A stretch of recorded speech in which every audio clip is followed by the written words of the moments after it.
na tayo na, di ba? May iba na, wala gani, di ba? Pero kung Kristohanon ka, kabalo na ka kung sa'y heartbeat sa Ginoo sa church. Amen? Kabalo na ka kung sa'y panginahanglan sa church. O sa'y desire sa Ginoo. O sa'y desire sa pastor. Bisa dili na mag-announce diha natay panginahanglan. Di na kinahanglan i-announce. Amen? Di na kinahanglan, kinsa may mukha diya, dili na. Ano man, kusa na nasimo kasi klaseng. Pareho kas tulo ka may ni David, nagkusa na. Alam mo na. Amen? Kabalo na ka. Dili na kakinang agdahon pa, subuon pa. Wala man to subuan ni David. Pero nakahibalo sila muhimo pamaagi unsaon nila paghimo ang ilang the best para malipay ang ilang hari. Muna sa ato pag-alaga sino, i-apply na ito ng pulungan. Unsa may imong mabuhat karon nga the best para malipay ang atong hari. Amen? Na ba? I believe na. Sa church, sa gawas. At tinuod nga church, no? Ang tinuod nga church, nag-function mo nas gawas. Amen? Siguro dili tanan makaari din eh. Pero ang function sa church, dili wala ta nagulong sa corner sa church, four corners sa church.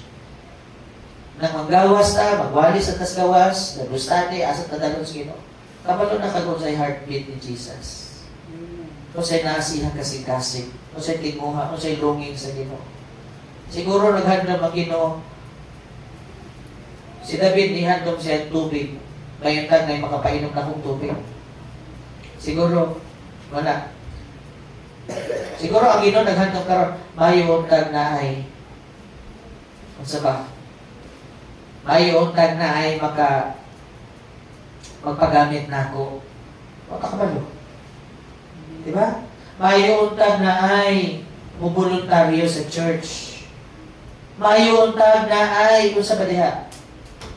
Dili na nato mausa-usa. Na naman, dili na ko masulti tanan.